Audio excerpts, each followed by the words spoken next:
What's up, everybody? J Heat Sports Media coming at y'all again with that fire as always. Spitting these hot topics and getting the sports conversation started. Y'all know what I do.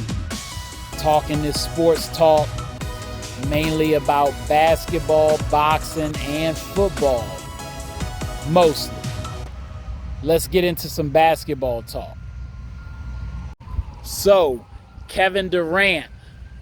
He's the trade talk, the biggest trade talk we've seen in the league in a number of years. His demand for a trade right as free agency opened has kind of put the NBA on hold for a little while, and people trying to figure out what's what are the Brooklyn Nets going to do about this.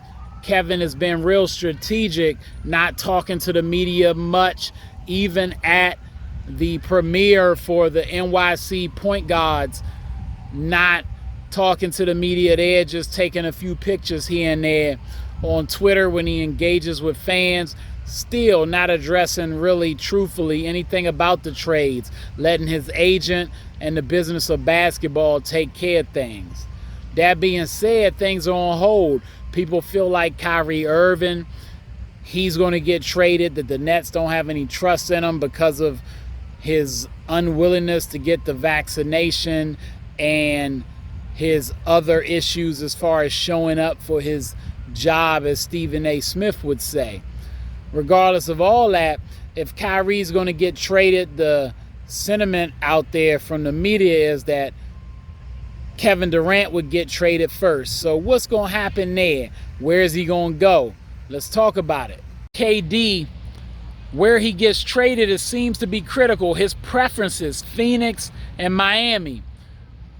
Everybody is saying, or at least most media seems to be speculating, that Miami's out of the picture. They are now moving on. They're going to figure out other ways to build a championship contender with their squad that doesn't include Kevin Durant. Maybe they're going to go for Donovan Mitchell. We'll see. But until training camp starts, which is September, until we get to training camp, we really don't know what's going to happen. So maybe Miami's still in the picture. Phoenix, after getting DeAndre Ayton signed to a deal, supposedly he was the big piece that was going to move to make the Kevin Durant trade work for Brooklyn with Phoenix, which was his number one preference.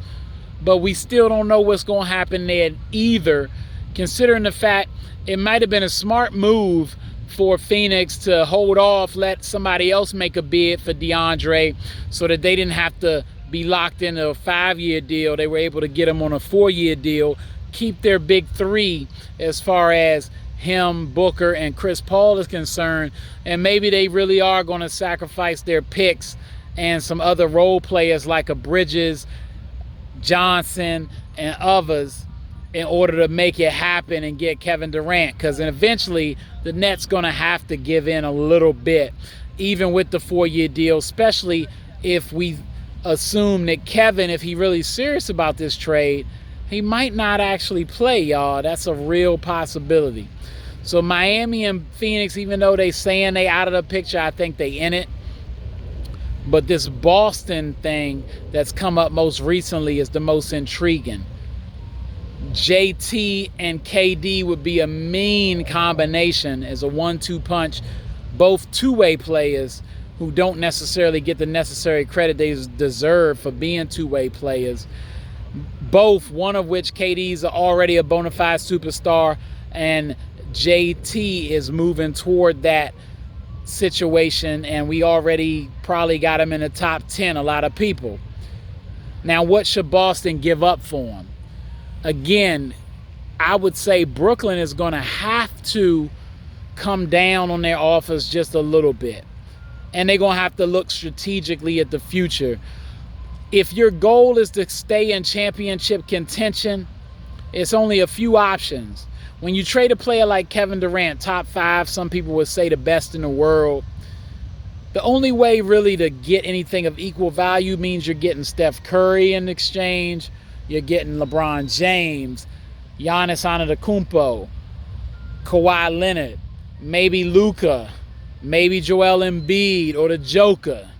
Outside of that, you're losing, and you're not going to get a championship caliber team, or at least you might believe in it, but it's not actually going to be something that people can look at and say, oh, this is a championship caliber team. But you could compete.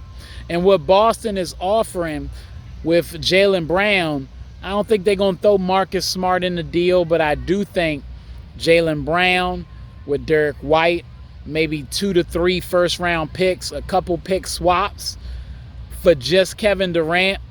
No, it's not exactly an apples to apples.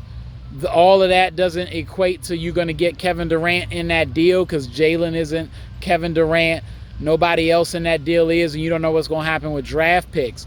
But again, I named the players that you need to get a generational type talent as Kevin Durant, and that ain't it. But with Jaylen Brown, a bona fide all-star, if you believe in Ben Simmons being something of the future, you can move Kyrie. If not for Russell Westbrook, you can move Kyrie to the Lakers and also move Russ maybe to Indiana, and then make it a 3-team swap. Maybe Brooklyn ends up with Buddy Hield and Miles Turner. You get deeper. You get some skill. You still got Jaylen Brown and Ben Simmons as your bona fide all-stars, and then you got some depth. You can trade for better players with that depth, or you can make it work. See if Nash is the guy, or move on from Nash and you do something else. But regardless, I think those are what the Brooklyn Nets have to consider. And in the end, if Kevin really wants to go, if he's willing to sit, they're going to have to trade him. And you ain't going to get perfect value for him. So it's decisions to be made. Let me know what y'all think about this, and holla at me. All right, that's all the time I got. Y'all know what it is. J Heat Sports Media. Remember to like, subscribe, or hit the bell. Talking about boxing, basketball, and football mainly, mostly. On YouTube, let's get these subscribers up. Instagram as well, at the ball, JMU414 on Twitter, and of course, what's up TikTok? Holla at y'all next time.